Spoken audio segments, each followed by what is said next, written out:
আসসালামু আলাইকুম প্রিয় দর্শক, আমি ফার্মাসিস্ট আহমদুল্লাহ। আজকে আরও একটি প্রোডাক্ট নিয়ে আপনাদের মধ্যে আলোচনা করব। প্রোডাক্টটির নাম হলো ইকো প্লাস ক্রিম। এটি টিম ফার্মাসিউটিক্যাল একটি প্রোডাক্ট। এই প্রোডাক্টটির প্রিপারেশন হলো ইকোনাজল নাইট্রেট অ্যান্ড ট্রাইএমসিনোলন এসিটোনাইট। প্রিয় দর্শক, এবার আসুন জেনে নিই এই প্রোডাক্টটির ব্যবহার সম্বন্ধে। এই ওষুধটি মূলত দাঁত, খুজলি, বিভিন্ন রকম চুলকানি ইত্যাদি অসংখ্য রোগে ব্যবহার করা হয়। এখন সেগুলিরই বিস্তারিত আলোচনা করব।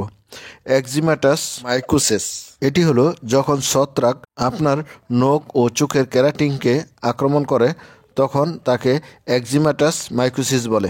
এ রোগে নখ হলদে বর্ণে ধারণ করতে পারে। সোরিয়াসিস, এক ধরনের চুলকানি যা সাদা ত্বক লাল হয়ে গুটি গুটি হয়ে যায় এবং কালো ত্বক গুটি গুটি হয়ে সিলভার কালার ধারণ করে। লক্ষণ হলো আক্রান্ত স্থান চুলকাবে এবং জ্বালাপোড়া হবে। পরের ব্যাপারটি হলো টিনিয়া পেডিস। এটি এক ধরনের চুলকানি বা খাজলি যা সাধারণত আঙুলের চিপায় বেশি হয়ে থাকে এবং শরীরের অন্যান্য অঙ্গ হয়। পরের ব্যাপারটি হলো ইনফ্লামেটরি ইন্টারটিগো।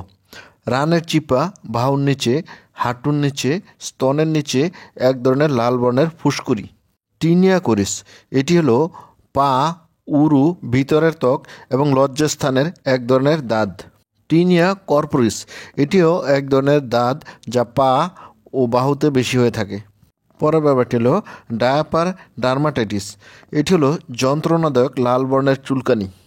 প্রিয় দর্শক, এবার আসুন জেনে নিই এই প্রোডাক্টটির ডোজ বা ব্যবহারের নিয়ম সম্বন্ধে। পর্যাপ্ত পরিমাণ ক্রিম সংক্রমিত জায়গায় ভালোভাবে পরিষ্কার করে লাগাতে হবে।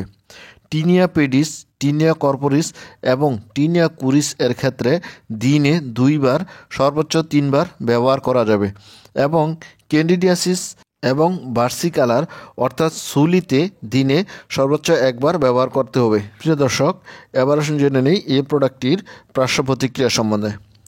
এই ওষুধটি ব্যবহারের ফলে মৃদু ধরনের কিছু পার্শ্ব প্রতিক্রিয়া হতে পারে, যেমন জ্বলুনি, চুলকানি, চামড়ার উপর চটচটে ভাব এবং চামড়া ফাটা ফাটা জাতীয় অবস্থা। প্রিয় দর্শক, এবার আসুন জেনে নিই এই প্রোডাক্টটির প্রেগনেন্সি ক্যাটাগরি। ইঁদুর, গিনিপিগ এবং খরগোশের মধ্যে মুখে খাইয়ে দেখা গেছে কোনো ধরনের টেরাটোজেনিক প্রতিক্রিয়া হয় না। ফলে ধরে নেওয়া হয় বাহ্যিক ব্যবহারের ক্ষেত্রে এটি খুবই নিরাপদ।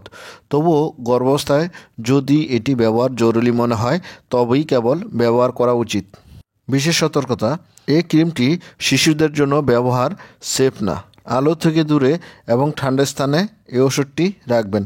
30 ডিগ্রি সেন্টিগ্রেড এর নিচে এই ওষুধটি সংরক্ষণ করা ভালো। আর এই ওষুধটি কেবল বাহ্যিক ব্যবহারের জন্য, মুখে খাওয়ার জন্য নয়। প্রিয় দর্শক, এবার আসুন জেনে নিই এই প্রোডাক্টটির প্রাইস সম্বন্ধে।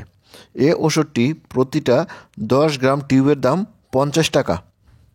প্রিয় দর্শক, এই ছিল ইকো প্লাস ক্রিম সম্বন্ধে গুরুত্বপূর্ণ ইনফরমেশন। আসসালামু আলাইকুম।